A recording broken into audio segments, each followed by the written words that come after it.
Bueno, buenos días a toda la comunidad, bienvenidos. En los últimos siglos, el feminismo ha jugado un papel crucial en la lucha por los derechos de las mujeres, desde el derecho al voto hasta la igualdad laboral. Las aportaciones del feminismo han sido claves en el intento de la construcción de un mundo más justo y equitativo para todas.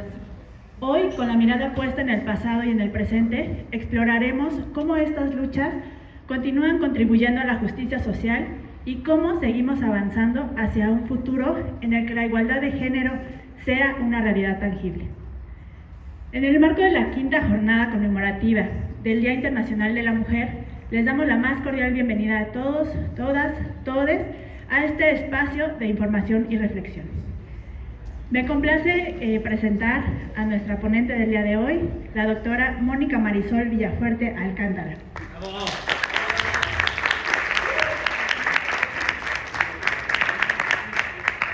Bienvenida. La doctora es psicóloga educativa para la Escuela Marista, socióloga por la Universidad Nacional Autónoma de México, maestra en Desarrollo Humano de la Universidad Iberoamericana, doctorante en Estudios Críticos de Género de la Universidad Iberoamericana, docente investigadora adscrita a la Escuela Nacional de Maestras de Jardines de Niños y del año 2020 al 2024 fue enlace estatal de género.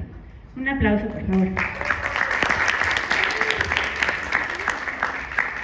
Y nos va a presentar su conferencia Aportaciones de los feminismos a la justicia para las mujeres. Y sin mayor preámbulo, le dejamos la palabra. Muchas gracias, buenos días. ¿Cómo están? Más o menos, ya vi. Muy bien, pues me da mucho gusto estar acá. Primero, agradecer, obviamente, gracias por la presentación a la maestra Sandra, por la invitación a la maestra Marta Méndez. Pues yo soy muy feliz de estar en MESEF. Para mí esta escuela representa muchas cosas. Yo soy hija de mamá, papá, maestros de educación física. Y en esta escuela tengo mucha historia desde mis infancias aquí, en los cursos de verano. Entonces, me emociona estar acá.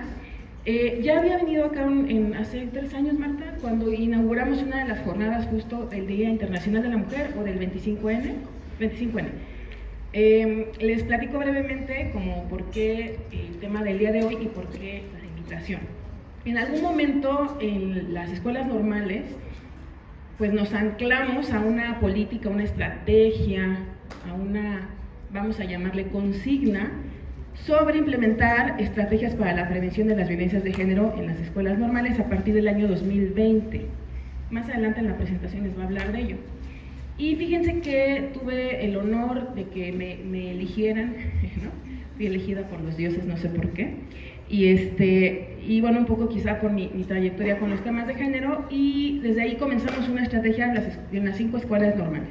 Entonces, durante ese tiempo tuve el privilegio de trabajar con un equipo de compañeras que nos sumamos desde las 5 escuelas y el CAM y las oficinas de DGNAM para implementar acciones relacionadas con prevención de violencia de género, pero también reconocer las condiciones de las mujeres. Y voy a hacer mucho énfasis en las mujeres más adelante de por qué no es solo un dato o una situación meramente estadística.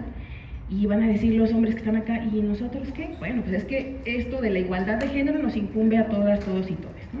Vamos a tocar un poquito algunos antecedentes de por qué hablar de los derechos de las mujeres, pero sobre todo me interesa, ustedes que están formándose para ser docentes de educación física, que reflexionen sobre el impacto que esto tiene en su labor, no solamente futura como docentes, sino en su formación docente aquí en esta escuela. Yo les preguntaría, si eran hombres o eran mujeres, ¿cuántas veces en su vida cotidiana han sufrido algún tipo de violencia? A diario en el metro. No sé, a ver, levánteme la mano, ¿quién no ha sufrido algún tipo de violencia? ¿Quién no? ¿Ok? Entonces, ¿quién sí? A ver, levántame la mano, supongo que el resto. Ok. Entonces, vamos a tratar el día de hoy, un ratito que compartamos acá, de reflexionar sobre esto y de llevarlo al terreno de esto, ¿para qué me sirve en mi vida cotidiana, en la construcción de mis relaciones? Y por supuesto, en la responsabilidad que tengo como futuro docente. Yo creo que ustedes tienen en sus manos un potencial tremendo para justamente equilibrar un poco más la balanza en este asunto de la igualdad y la equidad de género, y es un trabajo que nos va a costar todavía muchos años, pero que no podemos decir, no, después, o ahorita no, joven, no moleste, ¿no?, con esos temas, ¿no? Entonces vamos a ir hablando de qué nos causa conflicto con estos temas. También se vale decir yo de eso no me encanta, no entiendo, ¿no? Hay un poco también que reconocer las resistencias o las emociones que me causa hablar de estos temas, ¿de acuerdo? Lo primero que les voy a pedir es que ubiquen si debajo de sus asientos, salud, a alguien de ustedes les tocó un papelito. Chequen abajo de sus asientos, por favor. Es que pegó esta marca. Si no les tocó, suertudos, suertudas, pueden revisar el asiento de al lado, a ver si por ahí, por ejemplo, acá compañera, ahí en la esquina hay uno, no seas malita, ¿A ti te tocó? perfecto, muy bien.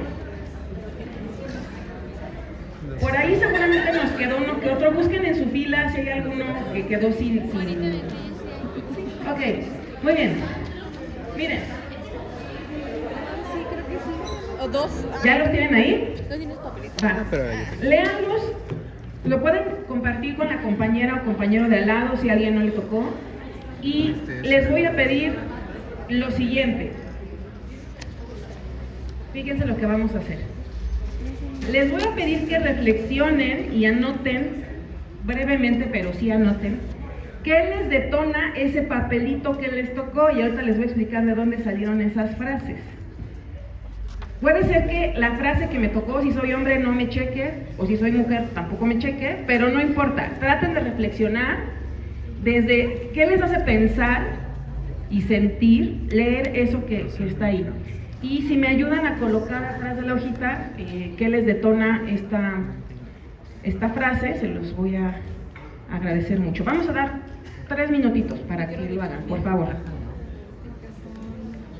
De que van luego bien bonitos. Pero los problemas son muy grandes.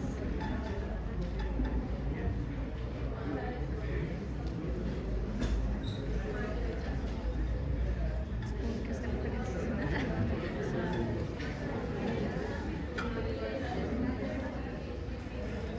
Pasen, pasen, bienvenidas, bienvenidos. Vamos comenzando. Muy bien. Súbete mi chica aquí, por favor.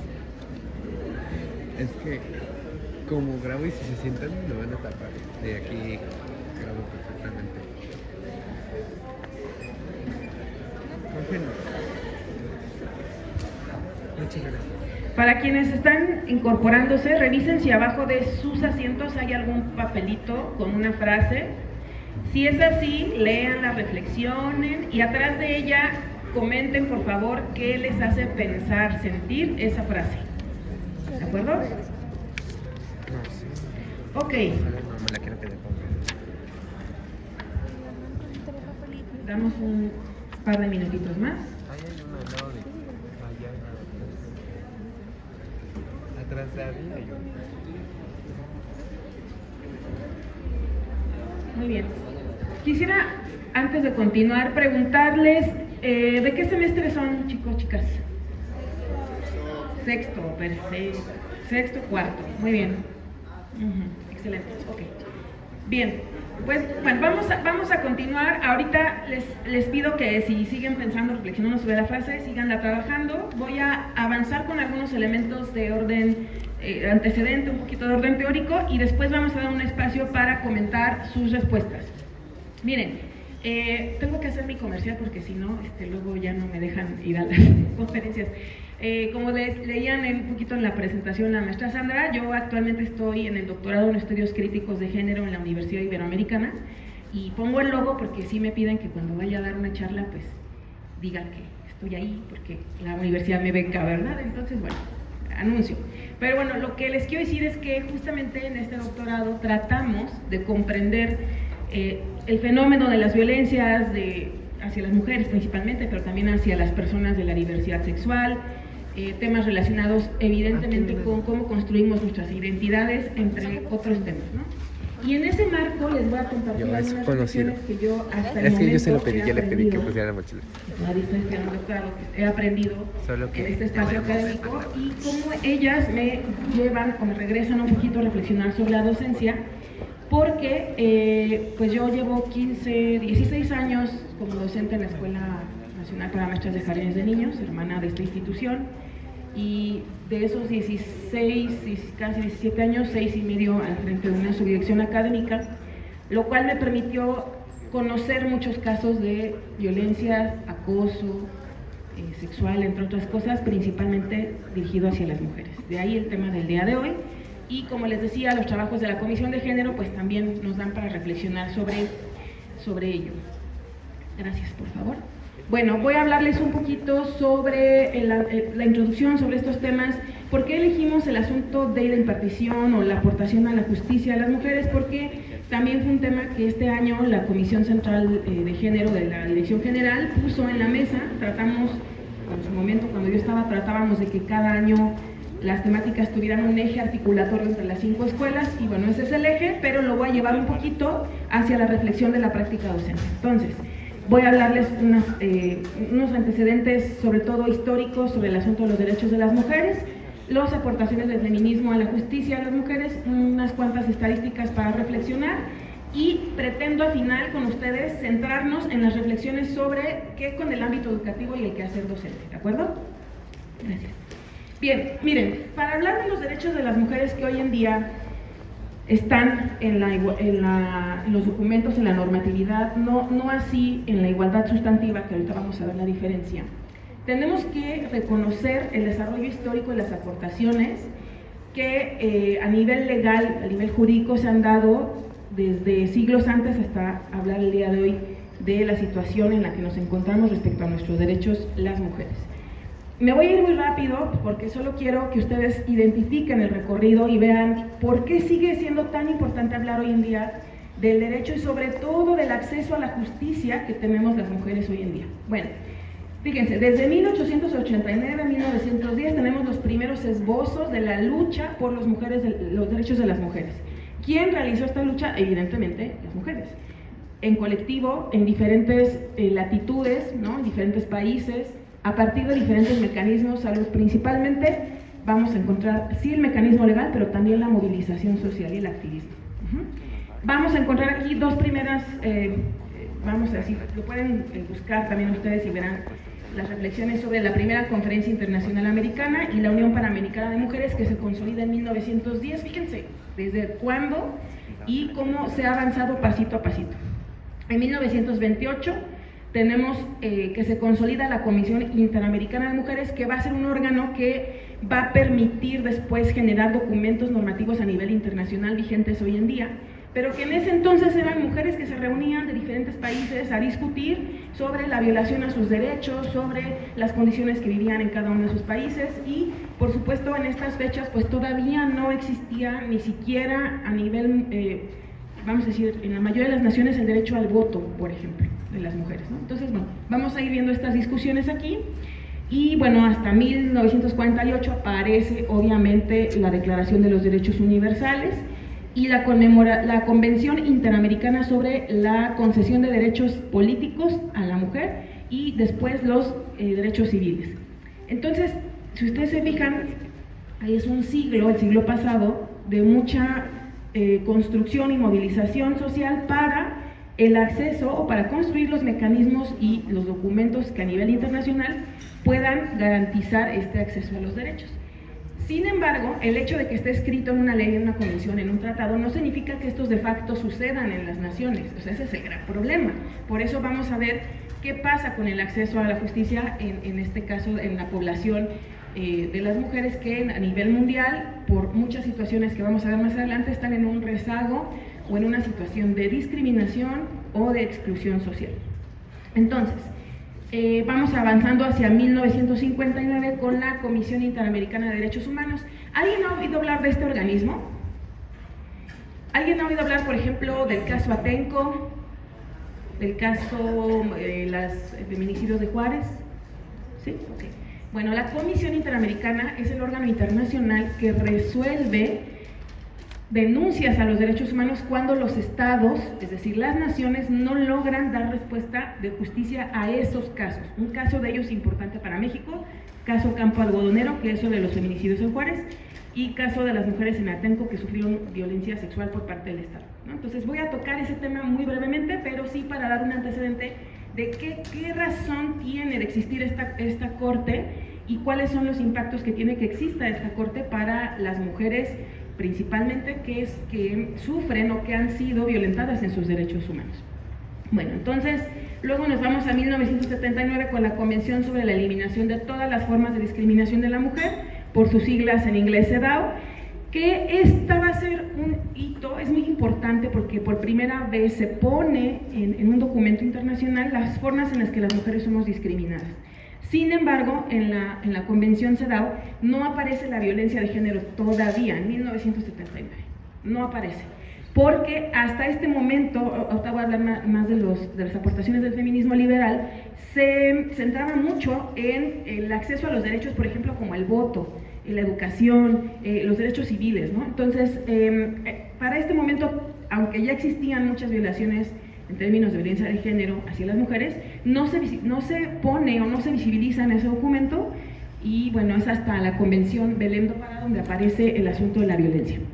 Bueno, entonces en 1990 tenemos la Declaración sobre la Eliminación de la Violencia contra la Mujer, y en 1994 aparece la Convención Belém do Pará, que se llama así porque se realizó en esa ciudad en Brasil, y este va a ser el primer documento, el primer instrumento, decimos, de carácter convencional, que quiere decir que los estados que componen o que se suscriben a estas convenciones firman un documento donde se comprometen a cumplir lo que dice ahí. Y ahí, por ejemplo, México ha tenido muchísimas recomendaciones de violación a derechos humanos hacia las mujeres porque no cumple lo que se dice allí, ¿no?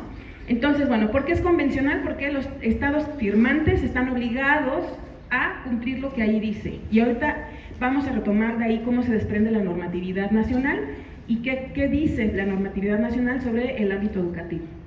Bueno, entonces, este es el primer instrumento donde aparece y se abordan los derechos humanos de las mujeres y la violencia de género como una violación a los derechos humanos de las mujeres, que esto no es cosa menor. No es cosa menor porque a nivel de impartición de justicia es lo que va a permitir que muchas mujeres, niñas, adolescentes que han sido violentadas en sus derechos puedan tener un acceso a la impartición de justicia. Bueno, no los quiero aburrir mucho con esto, la verdad es que es muy interesante a quien le interesa leer de feminismo, es muy interesante, y quisiera aquí de su participación. A ver, primero, ¿qué entienden por feminismo? ¿Quién me quiere decir así? Lo primero que piensan cuando escuchan la palabra feminismo, porque además así se llama en la ponencia. A ver, ¿quién se anima? Lo que piensan, no importa, o sea, no les voy a decir, eso está mal. Lucha por la igualdad de género, muy bien. Acá, ¿alguien dijo algo? Colectivo, bien. Movimiento social, muy bien. ¿Qué más? Suena a mujer y a homicidio. Ok. Sí, bueno, trata esos temas. Muy bien, ahora vamos a ver cómo lo podemos vincular. ¿Qué más? ¿A qué más le suena? Bueno, con esto que han dicho, está buenísimo, fíjense. ¿Por qué? Cuando hablamos de feminismo, sino de feminismo, ahorita les digo por qué, pero el feminismo, si lo hablamos así como concepto, es una construcción teórica, metodológica y activista. Es decir, que el feminismo es un corpus teórico, epistemológico, es decir, que produce conocimiento y produce metodología, que habla sobre ¿qué? Sobre la condición de las mujeres, el acceso a sus derechos, las violaciones de sus derechos y la búsqueda de un mundo más igualitario. Hay un libro maravilloso, se lo recomiendo mucho, es una cosa así chiquitita, linda, que se la avientan en una tardecita, que se llama Todos deberíamos ser feministas, de Chimamanda Ngozi, que es una feminista nigeriana. Y este libro dice, y empieza hablando de desde dónde ella concibe que es ser feminista, ¿no? El feminismo tiene una parte de movilización social, por supuesto, de colectivo, de lucha, de activismo, sí, pero el feminismo también es un cuerpo teórico metodológico. Eso es donde quiero llegar el día de hoy, porque de repente sobre todo en el mes de marzo y en el mes de noviembre, podemos ver, ¿no?, muchos posicionamientos en las calles, muchas publicaciones en las redes, donde hay como una crítica muy abierta, muy frontal hacia los feminismos, ¿no? A veces desde el desconocimiento de lo que son los feminismos.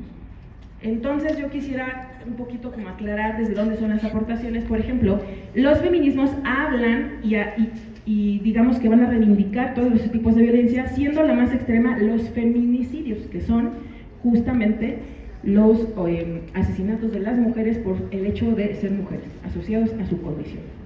Entonces, que no es la charla del día de hoy, pero también algún día podemos hablar más a manera de taller de ello.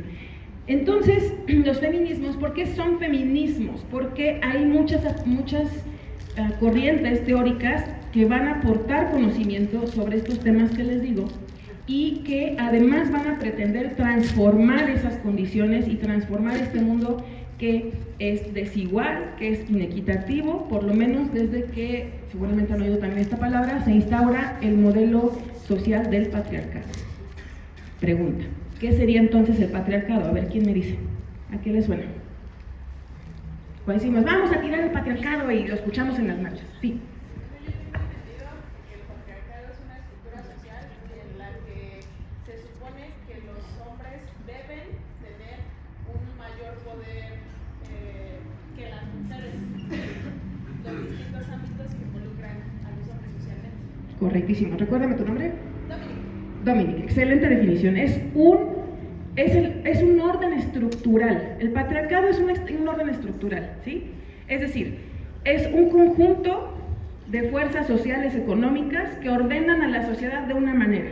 ¿En el centro de qué?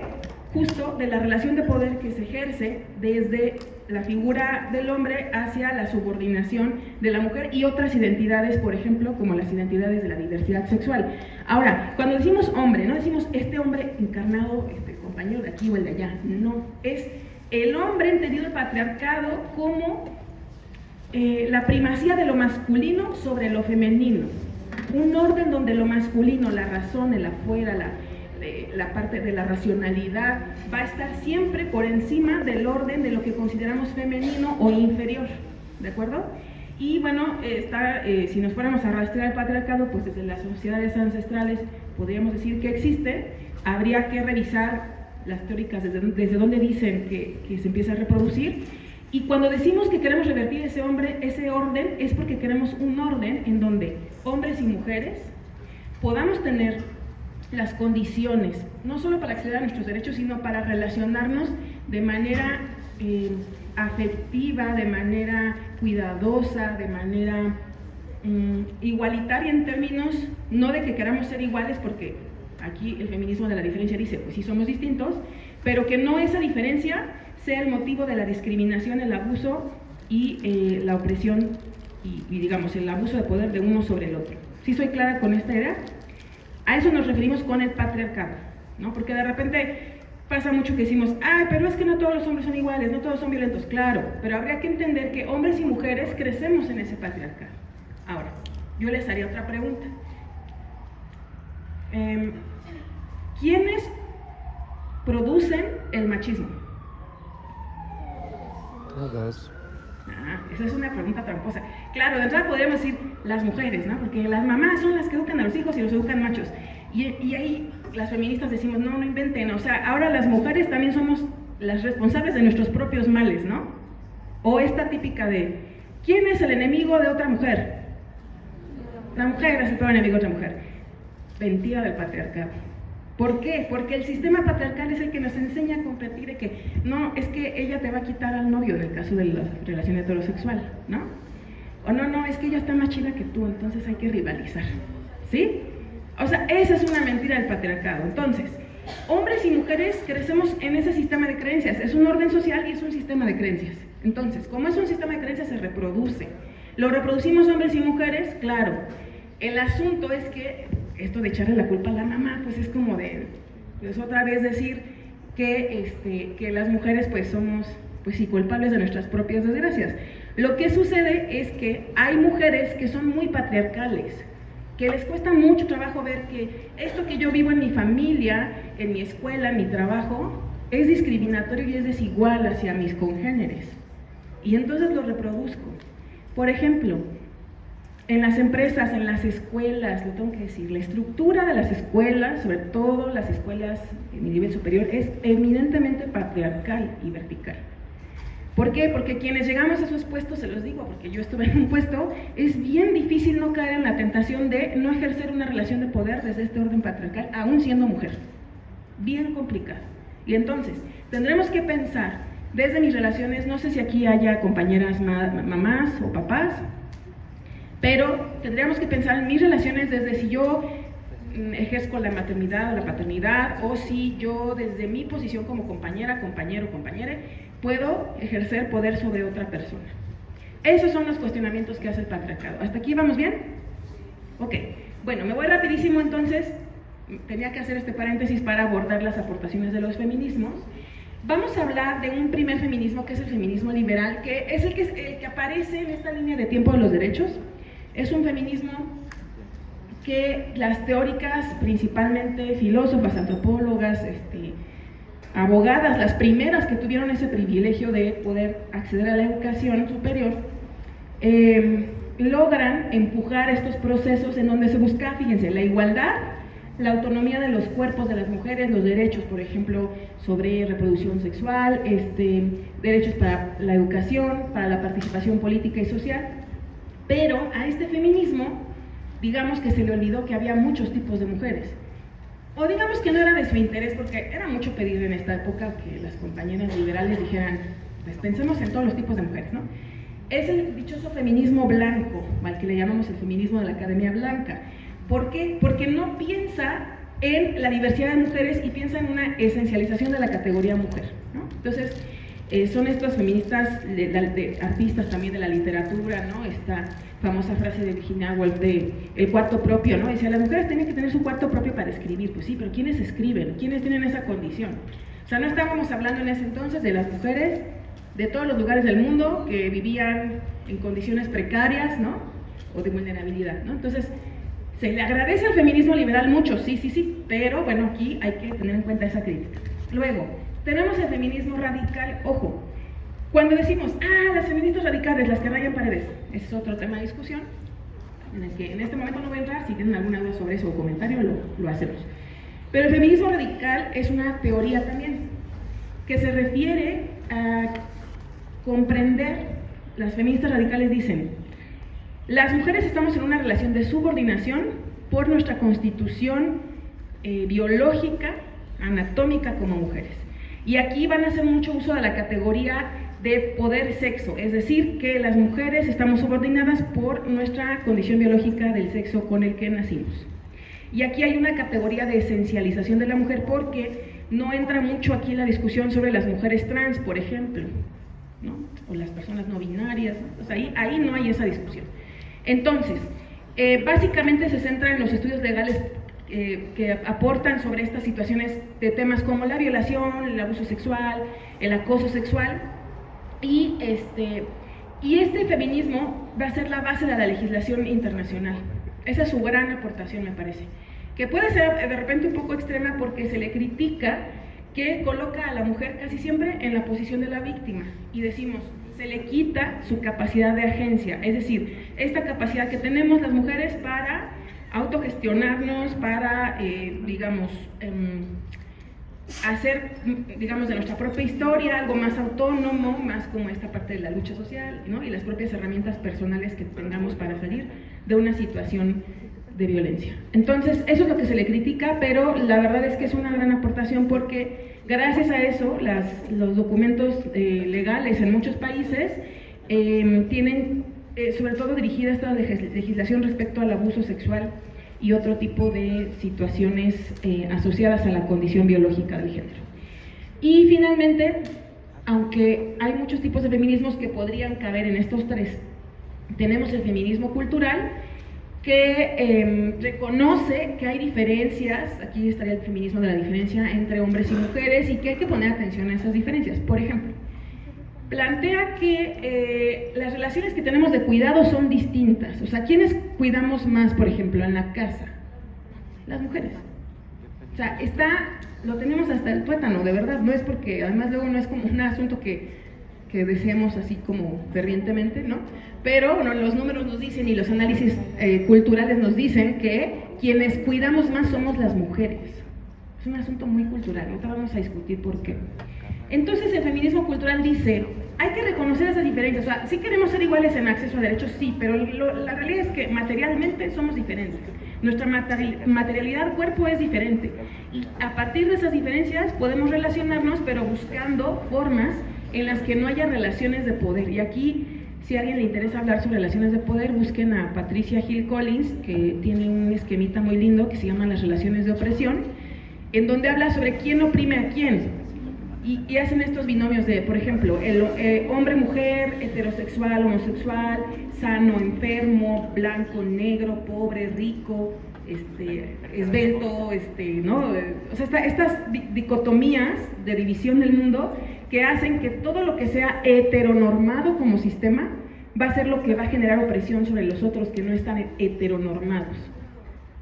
Pensemos, por ejemplo, en una mujer que es de origen indígena, de un pueblo, el que ustedes quieran, en México que tenemos tantos pueblos originarios, y que, esto es un caso real, es una alumna mía, que tuvo que emigrar de su ciudad, bueno, de su pueblo más bien, a la ciudad, porque la obligaron a casarse y luego la familia del esposo la tenía prácticamente secuestrada, con un hijo, ella logra salirse porque, curiosamente, la familia de ella sí la recibe en casa y le dice vete.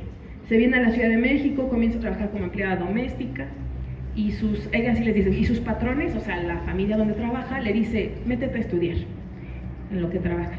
Y le apoyan con la prepa en línea, ingresa a la escuela, a las educadoras, y va y viene a su pueblo para ver a su hijo, proveerlo, ¿no? Y en su pueblo ella es la traidora, la mujer loca que se fue, que dejó al marido, que la familia del marido y el marido la tenían secuestrada, pero bueno. Entonces, y ella llega a la escuela y me dice, no me siento parte de este salón, es que me da pena hablar con las compañeras, me da pena hablar mi lengua originaria. Entonces, ahí con ella comenzamos a trabajar, que el curso también así lo permitía, ¿no? Y comenzamos a trabajar con su testimonio de vida. Y al final me dice, hicimos un video para el 25N y me dice, maestra, es que yo no quiero que mis primas vivan lo mismo que yo. Claro, ¿no? Sí, yo no quiero que mi hijo sea un hombre violento. Claro. Entonces, fíjense, ahí ella está interseccionando todas estas condiciones. Es una mujer joven, estudiante, que vive sola en la Ciudad de México, que tuvo que dejar a su familia, que el hijo va y viene, ¿no? Que vive en condiciones, su familia, por supuesto, no de extrema pobreza, pero sí con condiciones complejas, ¿no? De ingreso económico. Una mujer que tuvo la posibilidad de estudiar, de ingresar a la educación superior, pero que en distintos momentos de la licenciatura, ahorita anda por ahí, usted que en sexto semestre como ustedes, cada semestre me voy a dar de baja. Espérate, ¿por qué te vas a dar de baja? Y entonces aquí la pregunta es, ¿qué hace la escuela para que una mujer con estas intersecciones no se dé de baja? Hay veces y ahí es donde digo, las escuelas tenemos que estar atentas a eso. Y hay veces que ni nos enteramos por qué se van. Y entonces yo como escuela, como maestra, tengo que hacer mi rol para que esta estudiante con estas condiciones de género, de interseccionalidad, no se me vaya. ¿Sí me explico? Piensen ahora ustedes en educación básica cómo lo harían. Se van a topar con un montón de casos así, seguramente en prácticas ya los han visto, ¿no? Chavitos o chavitas que están en unas condiciones económicas de abandono, también papás o mamás en situación de cárcel, violencias familiares, ¿no? Psicológicas, sexuales y demás.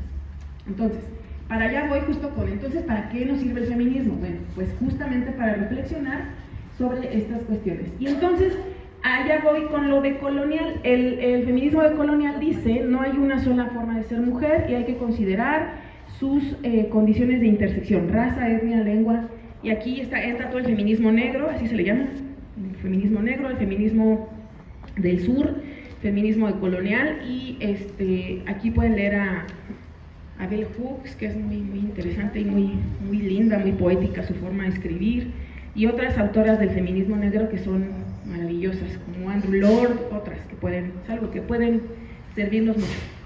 Entonces, fíjense, tenemos un sujeto mujer diverso y otras identidades sexogenéricas, ¿de acuerdo? Y aquí vamos a hablar de categorías de opresión, pero también de capacidad de agencia. O sea, la capacidad de agencia es esta posibilidad de transformar mi propia vida, mi propia historia, por supuesto, desde el colectivo, porque aquí sí los feminismos coloniales y culturales decimos, bueno, es que no lo vas a hacer tú sola, chava, en tu casa, con esas condiciones de vulnerabilidad, ¿no? Tiene que haber una red social que lleve a esta transformación, y de ahí la importancia de la movilización feminista, aunque rayen paredes, ¿vale? Entonces, bueno, voy a la que sigue. Ay, perdóname, regresame tantito.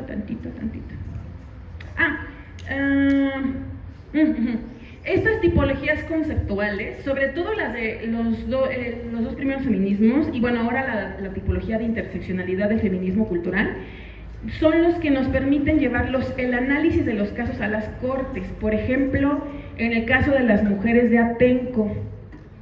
¿Alguien se acuerda qué pasó en Atenco? Bueno, hace algunos años, por ahí no tengo muy exacto el dato, creo que era 2006, si no me equivoco, 2006. Un grupo de comerciantes que se dedicaban a las flores de Texcoco, bueno, de por ahí, Texcoco, estaban haciendo una manifestación. En ese entonces el gobierno de Peña Nieto manda desalojarlos con una excesiva fuerza pública, y en ese desalojo detienen a un montón de gente, entre ellas muchas mujeres que eran del lugar, otras que eran estudiantes, otras que eran reporteras, y en ese traslado forzoso y el uso excesivo de la fuerza del Estado hay violación y, bueno, abuso sexual y violación a estas mujeres, las cuales son encarceladas, algunas de ellas por algunos días, algunas de ellas poquito más de un año, y en ese proceso, pues el Estado no les resuelve, no les da abogados, no se lleva el debido proceso, así se le llama, y este caso llega a la Corte Interamericana, y muchos años después la Corte Interamericana falla a favor de ella y le dice al Estado mexicano, violaste estos derechos, ¿no? Si ustedes entran a internet y buscan las mujeres de Atenco, van a escuchar los testimonios de las mujeres de Atenco, algunas de ellas estudiantes de la UNAM, de la UAM, otras eran señoras que iban al mercado ese día a comprar algo y se las llevaron, ¿no?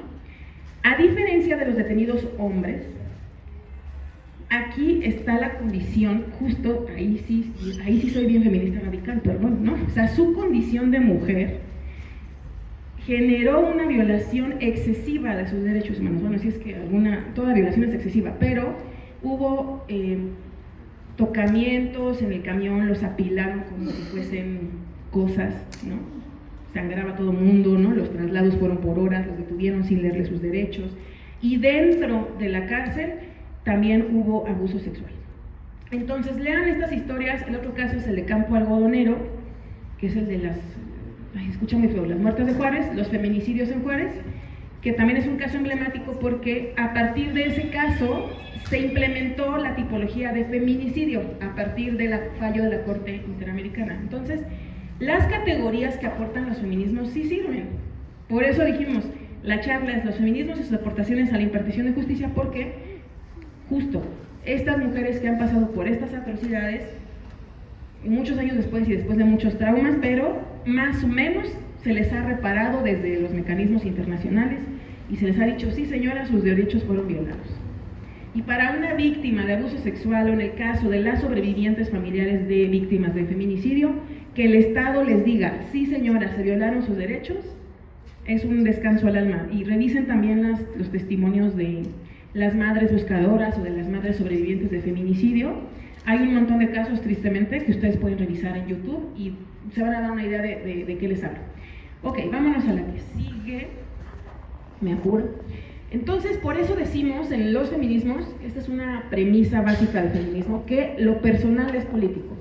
O sea, si yo vivo, y a ver, le pregunto aquí a las compañeras, ¿cuántas de ustedes han sufrido de un tocamiento, rozamiento y demás cosas en el transporte público? O de que les dicen piropos, yo les digo guarradas. A ver, ¿a quién le han dicho una guarradota así en la calle? ¿Cuántas veces han querido cambiar del lado de donde van caminando, irse por otro lugar?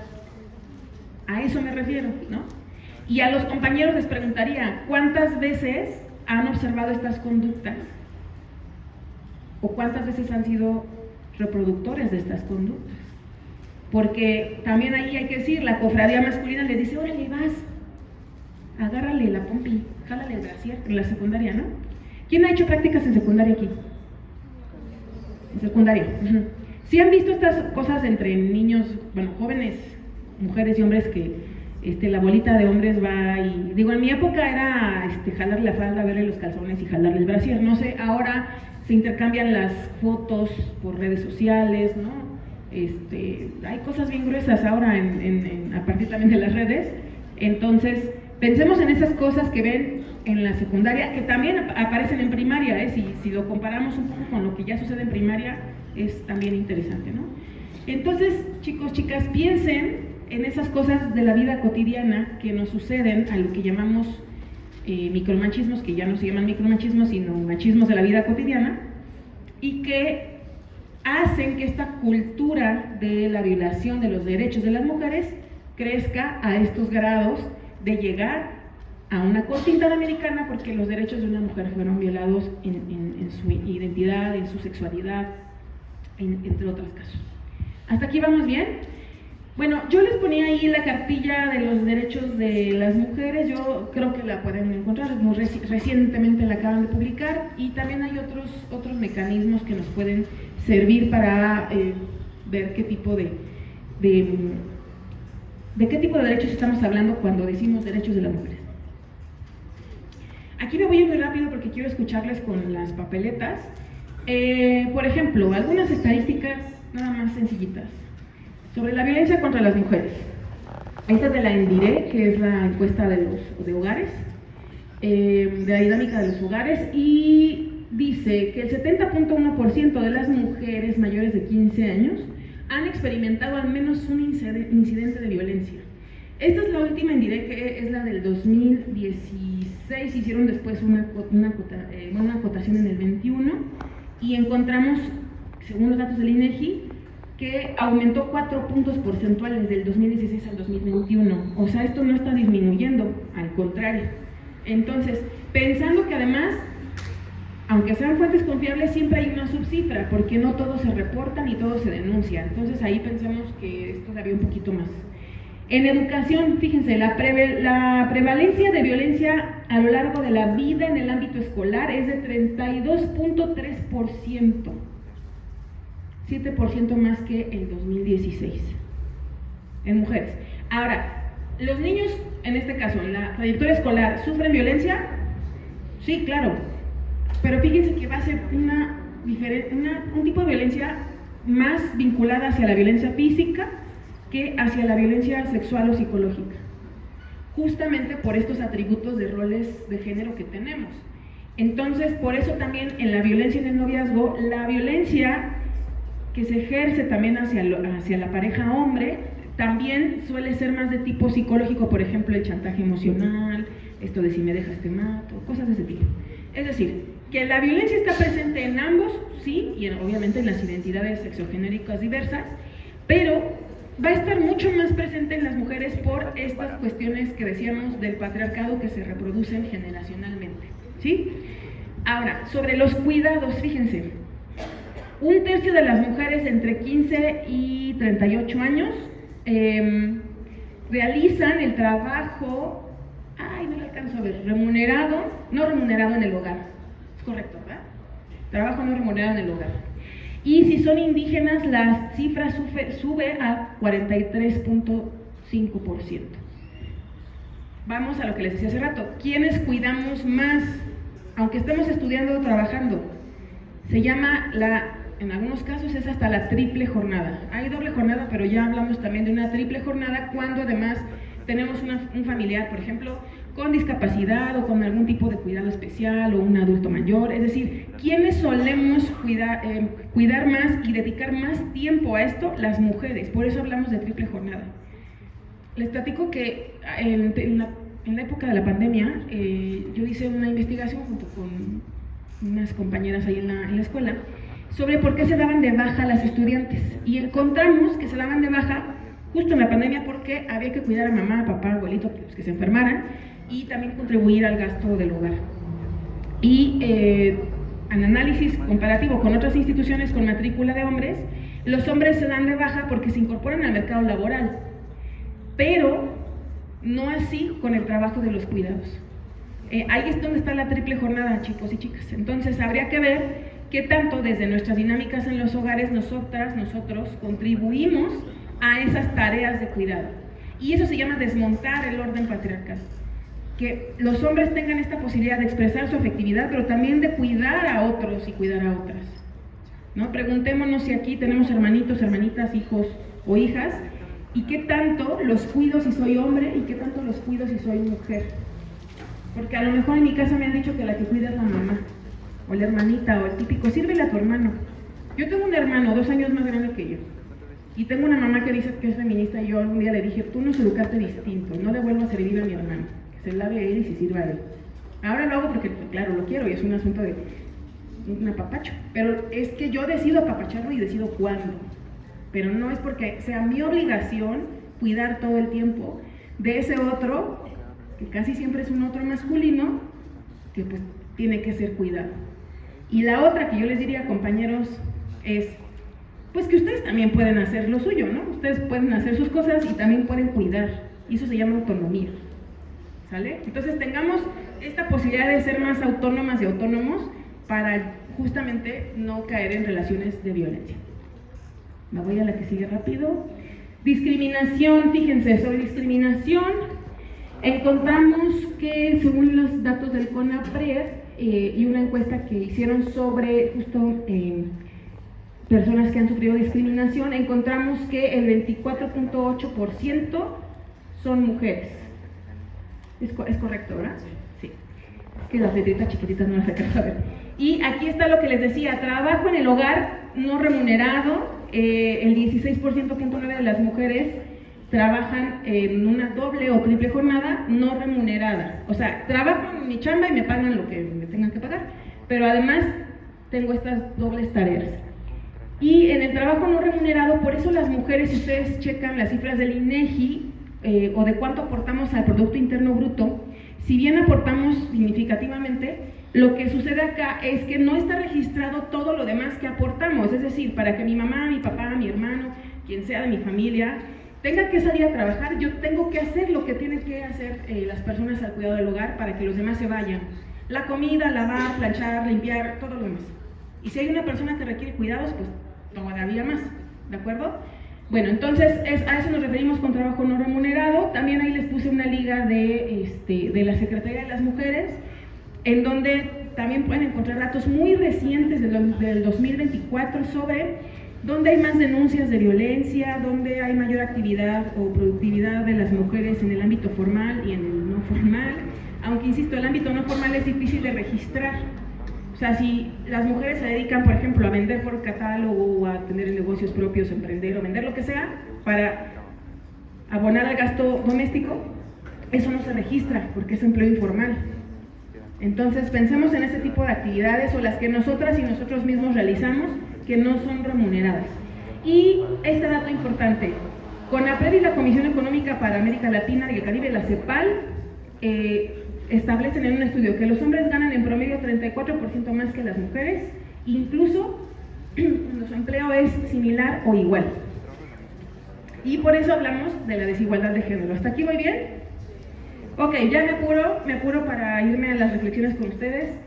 En el ámbito de la igualdad de género, en el ámbito educativo, yo les invito, no voy a hablarles de eso porque me voy a extender, a que revisen qué dice la nueva escuela mexicana en su eje articulador igualdad de género. ¿Alguien lo ha leído? Revísenlo, porque miren, los maestros y las maestras en básica están haciendo un gran esfuerzo por comprender qué dice ahí. A mí me parece un gran logro que ese eje articulador. En el sexenio anterior estaba como un eje transversal que se llamaba perspectiva de género, que no quedaba muy claro qué era, pero bueno, ahí está. Y ahora me parece que en los planes y programas está un poco más desglosado como política educativa y habría que revisar. También les pediría que revisaran qué dice la ley General de Acceso a las Mujeres a una Vida Libre de Violencia. porque allí dice en el artículo 45, no alcanzo a leer ahí, pero el compañero nos va a ayudar.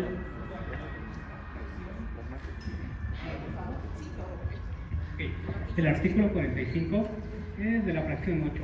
Formular y aplicar programas que permitan la detección temprana de los problemas de violencia contra las mujeres en los centros educativos, para que se dé una primera respuesta urgente a los alumnos que sufren algún tipo de violencia. Lo que nos dice Axel ahorita es bien interesante. En este artículo dice que nos toca a las escuelas dar atención a estos casos de violencia, principalmente contra las niñas, obviamente menores de edad, niñas, adolescentes y jóvenes.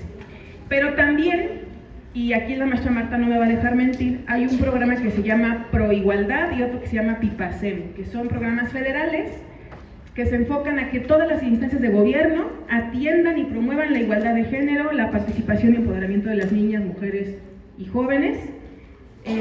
Y también habla sobre las prácticas machistas, ¿cierto, Marta? Y la cuestión de disminuir, eliminar la misoginia, entre otras cosas.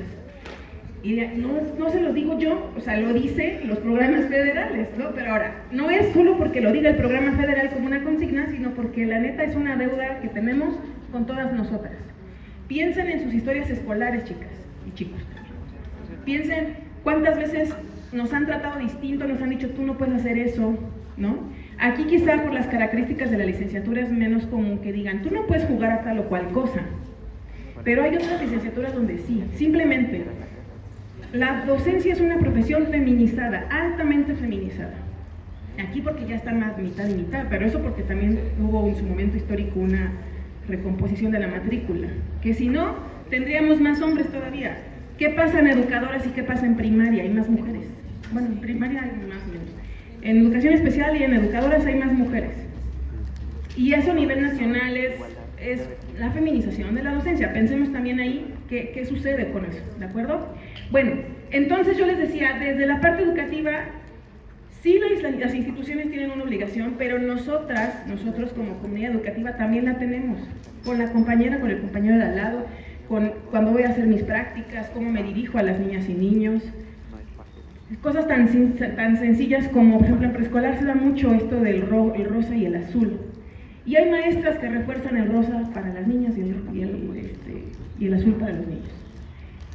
Y me ha tocado ver maestros de educación física maravillosos que les dicen, no, agarra el que sea, que sirve para lo mismo. O sea, hay que observar esas prácticas. A eso voy cuando hablamos de igualdad de género en el ámbito educativo. Hay que observar qué pasa con el currículum formal, qué dicen los planes y programas de estudios, por ejemplo, en este caso de la NEP y su eje igualdad de género, pero qué pasa con el currículum oculto, eso que no está ahí y que en las prácticas nos dicen y les decimos los maestros a ustedes y las maestras. ¿Cómo les decimos que se tienen que relacionar con las niñas y los niños y los jóvenes? ¿No? Ahí hay que revisar eso, nuestras prácticas docentes, el uso del lenguaje, si hacemos un lenguaje genérico en masculino, si promovemos un lenguaje incluyente, aunque la RAE nos diga que no está bien, ¿no? Bueno, y aquí yo les diría, ¿qué es lo que tendríamos que hacer en el ámbito educativo? Modificar nuestras prácticas pedagógicas, promoción y uso del lenguaje incluyente, cumplimiento de los derechos humanos, concientización sobre las formas en que vivimos y ejercemos las violencias y la promoción de la cultura de paz. Ahora, para todo eso, no sé si ustedes sepan, pero a lo mejor no hacemos las escuelas y las autoridades y los maestros y maestras la difusión suficiente. Existen organismos y existen documentos que nos dicen cómo o por dónde podríamos hacer esto. Realmente esto tiene poquito. Les platico que cuando nos citaron en el 2020 en Ciudad Juárez para hacer la estrategia de prevención de las violencias, muchos maestros y maestras llegaron y dijeron, yo no sé a qué vengo, me mandó mi director. Y yo dije, ay, ¿cómo no le dijeron que venía? Pero sí pasa. Yo sí sabía que iba, pero no tenía la idea del alcance. Bueno, pues la estrategia no era muy clara, pero nos dijeron, vamos a armar la estrategia. Y de 2020 para acá se han hecho cosas interesantes, también hay que decir eso, ¿no? En colaboración con INMujeres, ahora Secretaría de las Mujeres, la Subsecretaría de Educación Superior y la de GESUM comenzaron a trabajar con todas las entidades, con un enlace de entidad. Yo fui el enlace de la Ciudad de México y comenzamos a trabajar justo en cómo impulsar estas estrategias en las escuelas. Hay entidades que todavía no tienen protocolos de atención, por ejemplo, a violencias. la Ciudad de México lo tiene, es un mecanismo, no es un protocolo, lo tiene, susceptible de modificarse, pero eso es un avance. ¿Para qué nos sirven los protocolos? Pues para actuar cuando hay una violación a alguno de estos derechos o cuando hay alguna situación que implique la intervención de una instancia que se dedique a trabajar violencia de género y prevención del acoso y el hostigamiento. ¿De acuerdo? Entonces, eso fue lo que pasó en Ciudad Juárez del 2020 para acá. Después yo les ponía ahí, ¿por qué en las escuelas normales? Bueno, pues porque toda institución educativa tiene que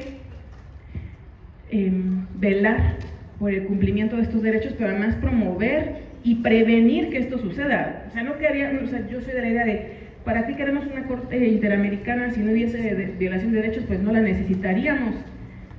El derecho lo que hace es mitigar, eso es lo que hace. Lo que veíamos desde las ciencias sociales, la psicología y la docencia es, pues no queremos mitigar, queremos que no exista, queremos prevenir.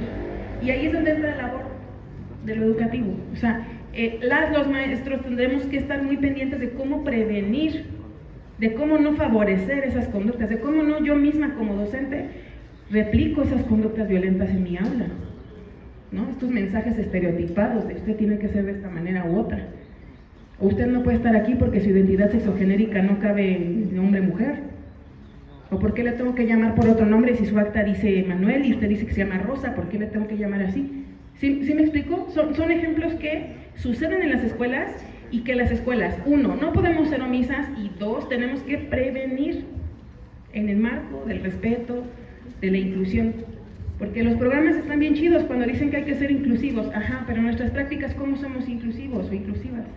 Ahí está el reto, ¿no? Entonces, esa es la invitación que yo les hago a ustedes para que no sean partícipes, cómplices, testigos, ¿no?, de estas conductas, sino más bien trabajemos en su prevención. Así que vamos a la que sigue, ya para ir cerrando. Yo les decía, cerrando y ver lo de sus reflexiones, la diferencia de la igualdad formal es la que está ahí, en las convenciones, tratados, leyes, lineamientos, códigos, protocolos, orientaciones, ¿no? Y que nos sirven para la cultura de la denuncia y el acompañamiento. La igualdad sustantiva es la de facto, la que queremos que suceda, que todavía no sucede. Ahí vamos, pero la idea es que tengamos este acceso a la justicia, transformar nuestras prácticas arraigadas, el ejercicio pleno de los derechos humanos, y para mí lo más importante, que es la vía que está en el común de la gente, no en los jueces, no en las cortes, sino aquí, es resignificar nuestras prácticas y relaciones de género. Si nosotros no le entramos por ahí, miren, por más que haya los mejores instrumentos legales y por más que en las escuelas apliquen los protocolos, si nosotras como estudiantes, como maestros, como trabajadores de esta escuela, como directivos de esta y de otras escuelas, no le entramos a esto de reconstruir nuestras relaciones, pues va a ser un cuento de nunca acabar. La reparación del daño es no revictimizar a la víctima, cumplir la reparación jurídica, que es la parte como de la sentencia y la parte económica, pero decimos desde la postura feminista crítica que hay que incorporar un enfoque restaurativo.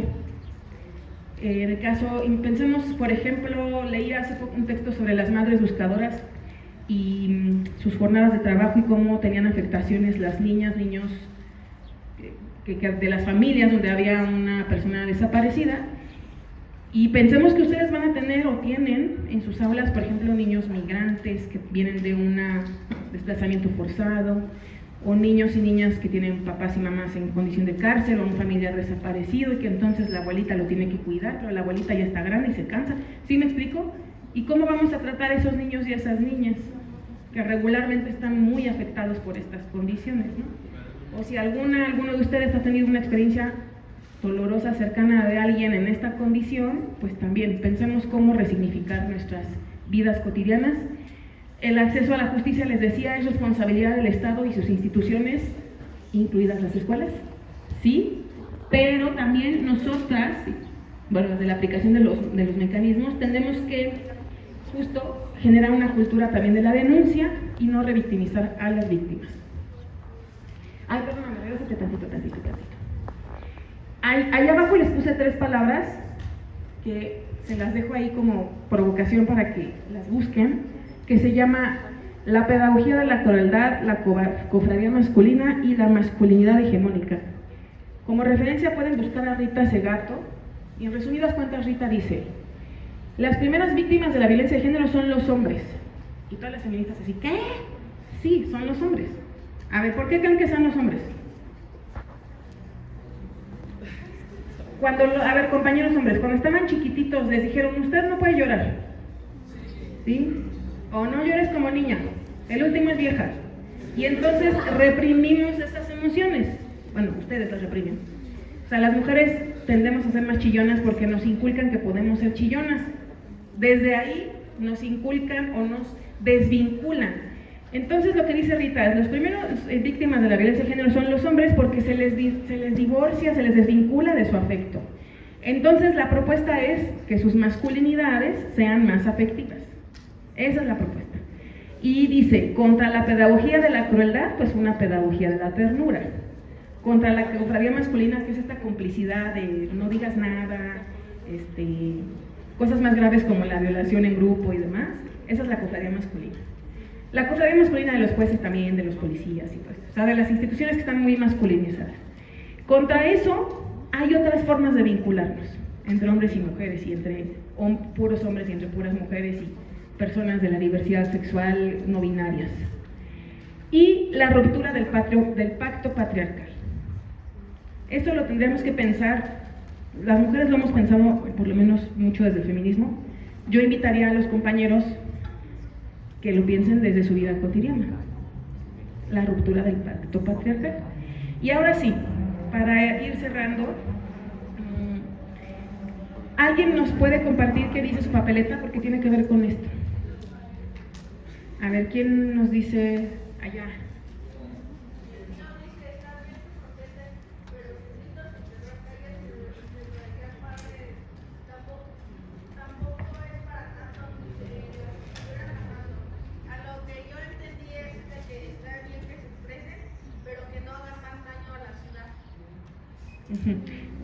Sí.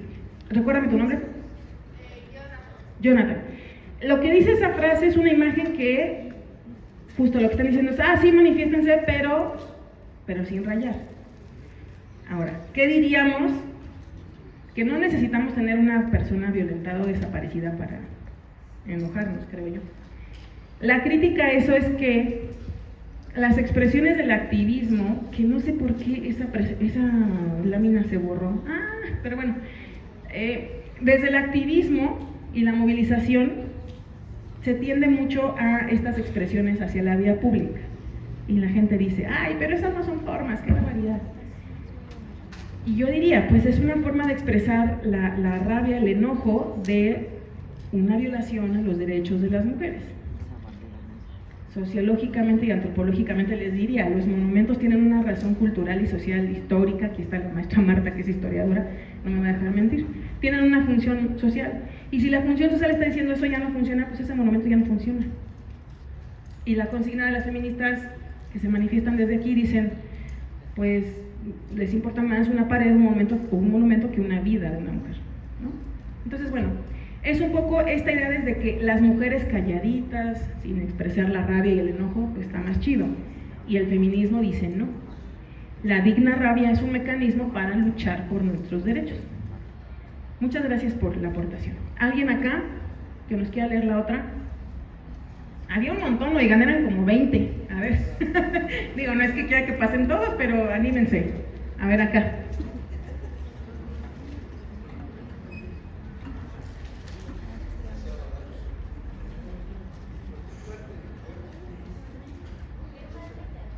A ver. Qué mal que te acosen, pero no exageres. ¿Sí sabes que no todos los hombres son acosadores? Obviamente no todos los hombres acosan, pero todas hemos sido acosadas por un hombre. Deja de decir este. Yo considero que es la realidad todos los días. Bueno, a mí en lo personal me ha tocado que siempre en el transporte público, pues, he sido un hombre, pues, muy real. No tan solo es el hecho de que lo lo digan, sino simplemente con la mirada. Con eso. Entonces, pues, al momento de regresar a la escuela o ir a cualquier lado, pues yo sí, de cierta forma me sentí insegura y prefiero irme por el lado de las mujeres. Entonces, Gracias, Ingrid. Sí, sí tiene que ver con estas violencias cotidianas, y tiene que ver con el acoso y la forma en la que nosotras, por ser mujeres, nos sentimos más vulnerables o inseguras, ¿no? Muy bien, ¿quién más? ¿Alguna otra acá? Ajá. ¿Fuerte o por micrófono?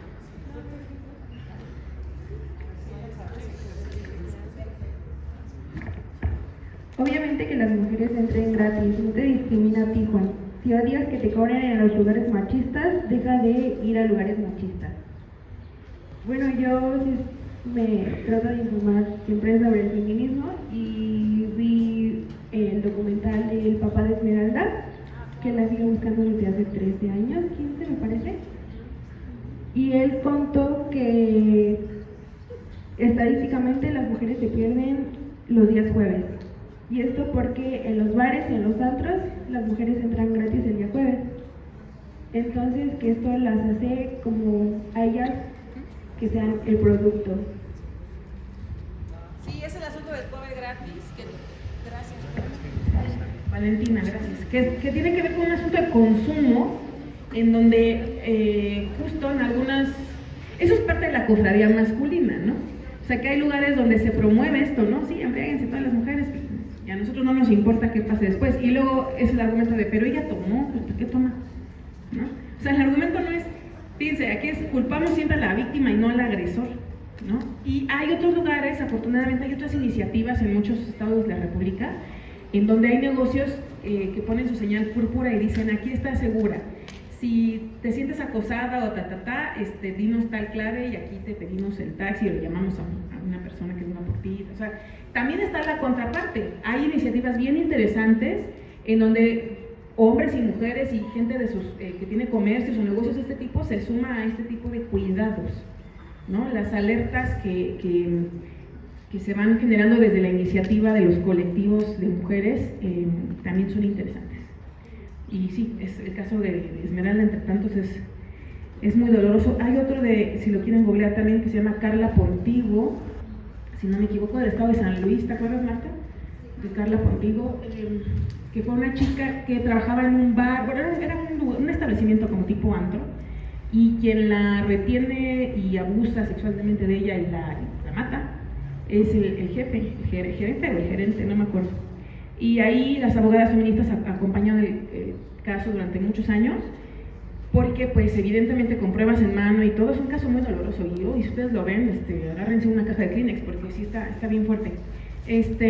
Y ahí hubo mucha impunidad, muchos años donde la familia, la mamá y el hermano principalmente pues buscaban explicación, porque sabían quién era, o sea, fue el dueño del lugar, ¿no? Entonces ella ya no quería trabajar allí, quería renunciar porque la acosaba, y entonces el tipo la retiene, la tortura, la viola, ¿no? la mata, ¿no? Y entonces, como esos casos, o el de Ingrid, por ejemplo, de la Ciudad de México, que la pareja era judicial, bueno, ya no se le llama judicial, pero era policía, ¿no? En fin, o sea, si nosotros nos metemos a revisar eso, las charlas sobre feminicidios son bien difíciles, ¿verdad? Yo sí les acatoneo a esos temas con las charlas porque son muy, muy duras, pero revisen los videos y van a ver mucho este tipo de cosas, y ahí es donde está la cofradía masculina, porque no es un hombre monstruoso el que hace eso, es un hombre que seguramente tiene un conjunto de prácticas muy masculinizadas hegemónicamente, y que también lo hace alrededor de un conjunto de personas, también a veces mujeres, que cubren o son cómplices o no dicen. Otro caso muy famoso es el de Fátima de Naucalpan, también revísenlo, ¿no? Así los agarraron, eran los vecinos quienes igual la torturaron, la violaron, la mataron, y la familia tuvo que desplazarse porque además luego recibió amenazas de la familia de los que la asesinaron, ¿no? Entonces, bueno, este tipo de casos tienen que ver con eso. Muy bien, gracias. ¿Quién más? A ver, acá.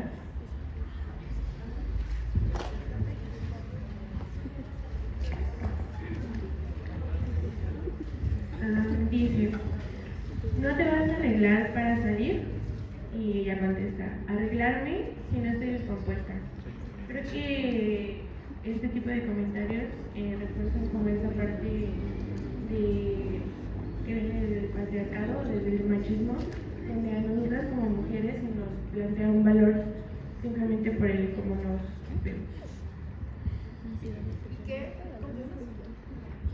Gracias, Jimena. Y que tiene que ver con los estereotipos de género. Por ejemplo, en educadoras pasa mucho, ¿no? Esto de, te tienes que ver bonita y tierna y todo. O sea, son construcciones del imaginario.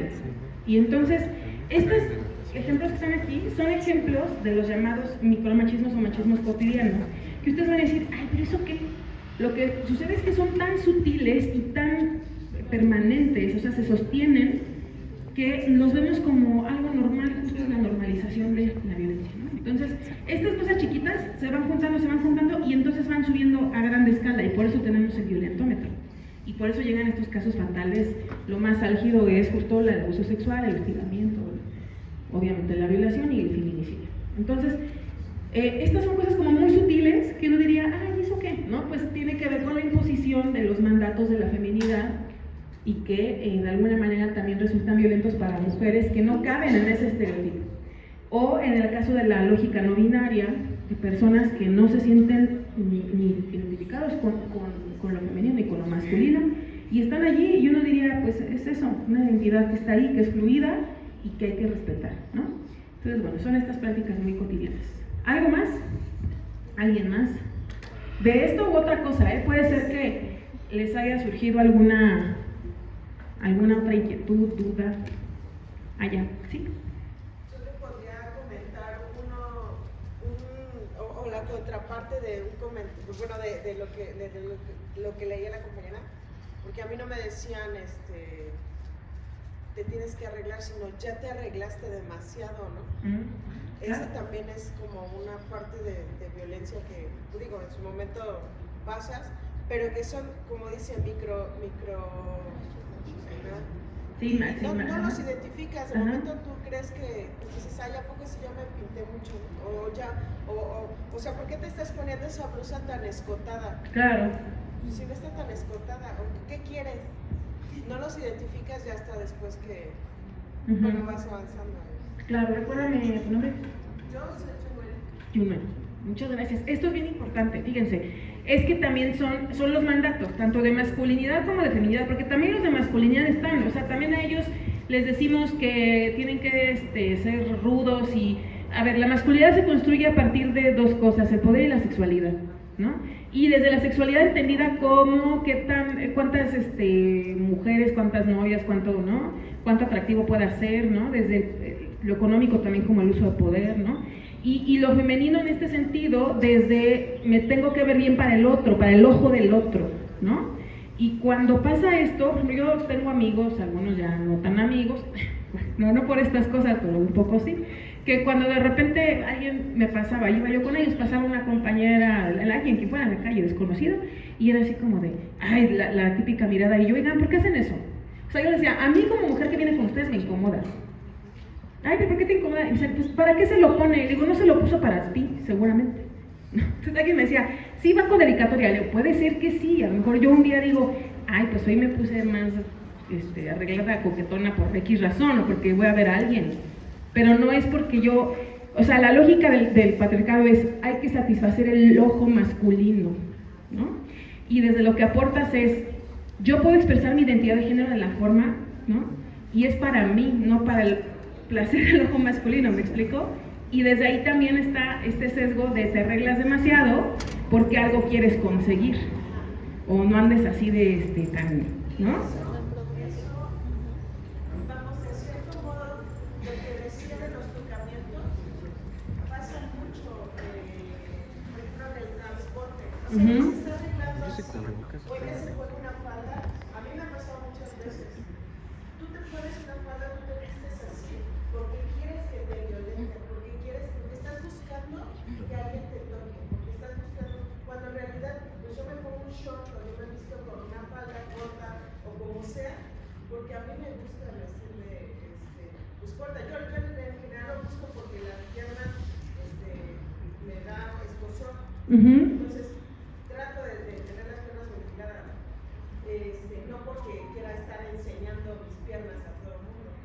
Ujú. sí es ahí como una línea bien delgada que no. Sí, sí hay una línea bien delgada y además yo me atrevo a decir, ustedes como educadores y educadoras físicas tienen ahí un asunto como más cotidiano, más libre con el asunto del cuerpo, pero a veces eso también, ¿qué tanto se puede llevar a estás tocando o mirando a alguien de una manera que le incomoda? O sea, hay que resignificar muchas cosas, muchas. Esto de mi autonomía, cómo sentirme bien con mi autoconcepto y cómo me veo, lo que me pongo, y también la relación de cómo lo miran las otras, o los otros, ¿no? Sí, ese es todo un tema. Muy bien, muchas gracias. Bueno, pues miren, vamos, ¿alguien más? ¿No? ¿Seguro?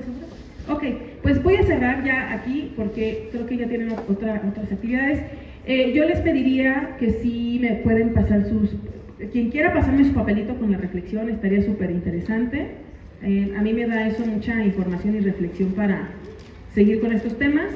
Y finalmente, por favor, pues invitarles y decirles que los retos para el alcance de la justicia pues todavía son muchos, que las instituciones educativas tenemos muchos roles y muchas alternativas y muchas potencialidades para abonar a la disminución de las violencias, y que a mí me gusta mucho cerrar con esto. La propuesta feminista es una propuesta emancipatoria, encarnada y sobre todo colaborativa.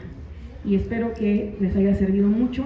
Si no, pues que reflexionen sobre esto de los machismos cotidianos o micromachismos. Y pues les agradezco enormemente, es un gusto siempre venir a esta escuela. Muchas gracias.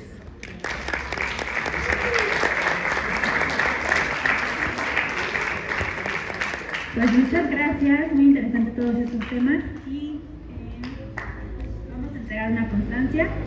Dice constancia a Mónica Marisol Villafuerte Alcántara por su participación en la 5ª jornada conmemorativa del Día Internacional de la Mujer con la conferencia Aportaciones de los Feminismos a la Justicia para las Mujeres.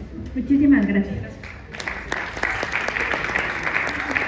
Y bueno, muchas gracias a todos, muchas gracias a la maestra Marta Méndez por hacer este espacio posible y a los profesores que también trajeron a sus alumnos. Muchas gracias, chicos.